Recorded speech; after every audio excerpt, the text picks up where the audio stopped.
అది కూడా మేము యాక్టివేట్ చేశాము. ఫుల్ ప్రొడక్షన్కి మేము తీసుకొచ్చాము. గతంలో కూడా ఇలాంటి పరిస్థితి వస్తే ఆనాడు వాజ్పేయి గారు చంద్రబాబు నాయుడు గారు కలిసి విశాఖ ఉక్కుని కాపాడారు. ఈరోజు మోడీ గారు చంద్రబాబు నాయుడు గారు కలిసి మళ్ళీ విశాఖ ఉక్కుని కాపాడుతున్నారు. సో అపోహలు ఏం అవసరం లేదు. విశాఖ ఉక్కుని ప్రైవేటీకరణ జరగనీయం.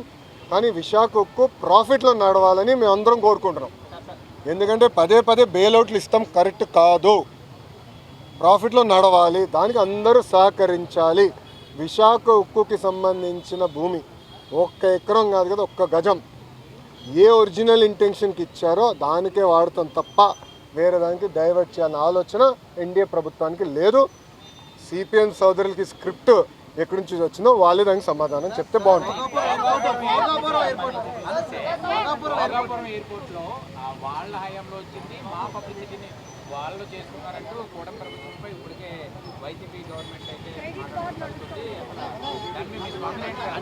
అమ్మా ఒక మాట చెప్పాలి, క్రెడిట్ కోసం మేము ఇక్కడ ఎవరు పోరాడట్లేదు.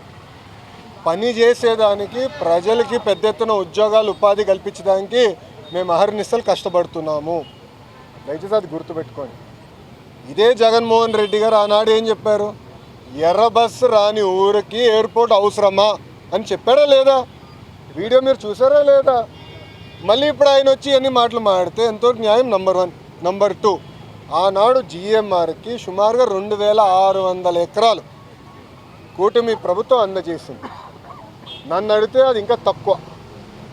ఒక హైదరాబాద్ ఎయిర్పోర్ట్కి 5000 ఎకరాలు ఇచ్చాం. ఆనాడు ఇదే పెద్ద మనుషులు ఏమన్నారంటే హైదరాబాద్ ఎయిర్పోర్ట్కి 5000 ఎకరాలు అవసరమా, ఎయిర్పోర్ట్కి 5000 ఎకరాలు అవసరమా? ఈరోజు మీరు హైదరాబాద్ ఎయిర్పోర్ట్ చూడండి, అదే సమయంలో బెంగళూరు ఎయిర్పోర్ట్ చూడండి. ఈరోజు బెంగళూరు సిటీ 2వ ఎయిర్పోర్ట్ కోసం ఎతుకుతున్నారు.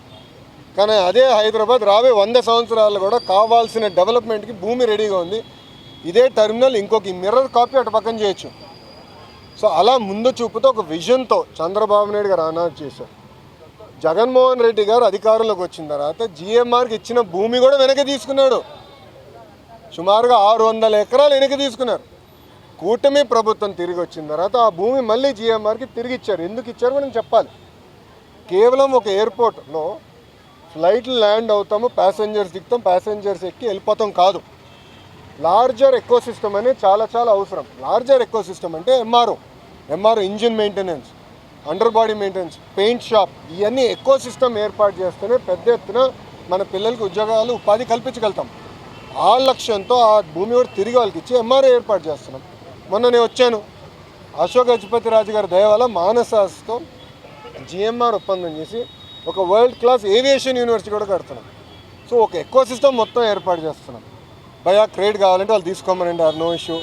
దాంతోపాటు పీపీఎల్ రద్దు చేసామని క్రెడిట్ తీసుకోమనండి. అమర్ రాజని ఆంధ్ర రాష్ట్రం తరిమేసామని క్రెడిట్ తీసుకోమనండి. ఆనాడు అనేక కంపెనీల పైన లేబర్ అని, మన పొల్యూషన్ అని, అంతెందుకు మా అధ్యక్షులు వాళ్ళకి కమర్షియల్ కాంప్లెక్స్ అన్ని పర్మిషన్లు ఉన్నా కూడా పగలగొట్టారు కదా, ఆ క్రెడిట్ కూడా తీసుకోమని భయ్, నో ప్రాబ్లం. చెప్పమ్మా, లేడీస్ ఫస్ట్.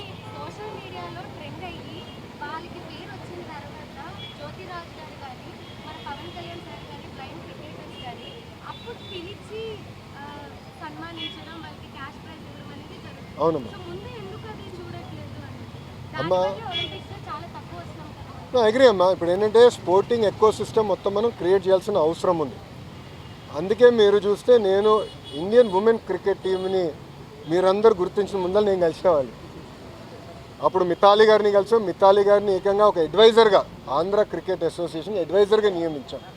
సో మితాలి గారితో కూడా మేము ఏం మాట్లాడాలంటే షీ ప్లేస్ అని ఒక ప్రోగ్రామ్ రూపొందిద్దాం. అంటే మహిళలు పెద్ద ఎత్తున ఒక క్రికెట్లో, ఇప్పుడు అదేవిధంగా మన వెయిట్ లిఫ్టింగ్లో కానివ్వండి, మన ట్రాక్ అండ్ ఫీల్డ్లో కానివ్వండి, చెస్లో కానివ్వండి, ఇట్లా పెద్ద ఎత్తున ఎట్లా ప్రోత్సహించాలి దానిపైన ఒక పాలసీ ఫ్రేమ్వర్క్ మేము తీసుకొస్తున్నాం. But it is a continuous effort. There is no shortcut, there is no simple solution to it. దీంతోపాటు నేను మన ఆస్ట్రేలియాకి వెళ్ళాను. అక్కడ గ్రిఫిట్ అని ఒక యూనివర్సిటీ ఉందమ్మా. They are known for sports, they are one of the best in the world. వాళ్ళతో కూడా మాట్లాడి ఇక్కడున్న యూనివర్సిటీస్తో టైఅప్ చేసి మొత్తం ఎకో సిస్టమ్ ఏర్పాటు చేయాలి. It has to do with nutrition, physical recovery, eco system మొత్తం ఏర్పాటు చేయాల్సిన అవసరం ఉంది. ఐ అగ్రీ, మనం చేస్తుంది సరిపోదు. 100% మనం చేస్తుంది నాట్ మోర్ దెన్ 10-12%. కానీ కూటమి ప్రభుత్వం కనీసం గుర్తిస్తుంది. శ్రీచరణిని గుర్తించింది, లైన్ క్రికెటర్స్ని గౌరవ ఉప ముఖ్యమంత్రి గారు గుర్తించారు. ఇట్లా నేను కొంతమంది గుర్తిస్తున్నా. చేసి వాళ్ళు కూర్చోబెట్టి వాళ్ళు గతంలో పడిన కష్టాలు ఏంటి, అది వేరేకి అంటే వేరే పిల్లలు ఇబ్బంది పడకుండా ఎట్లా చేయాలి, ఎకో సిస్టమ్ ఎట్లా ఏర్పాటు చేయాలి వాళ్ళు కనుక్కొని we are trying to create an ecosystem. అది ఓవర్ నైట్ అయితే అవుతుంది. It requires a lot of effort. మహిళలను ఉద్దేశించి కూటమి ప్రభుత్వం స్త్రీశక్తి ఉచిత బస్సు పథకాన్ని తీసుకొచ్చింది. అయినప్పటికీ చాలా వరకు కూడా బస్సు సెంటర్లో బస్సులు నిలపకపోవడం వల్ల గర్భిణీలు కూడా బస్సుల వెనక పరుగులు తీయాల్సినటువంటి పరిస్థితి వస్తుంది. ఒకవైపు చూసుకుంటే ఆ డీటెయిల్స్ మాకు ఇవ్వండి సార్. అంతా కూడా నో ఆ డీటెయిల్స్ మాకు ఇవ్వండి. ఎక్కడ ఆగట్లేదో కొంచెం డీటెయిల్స్ ఇస్తే వీల్ కరెక్ట్. అంతేగాని ఆపాలనేది రూల్ ఉంది, we'll correct. No issue sir. Construction start అయిపోతుంది.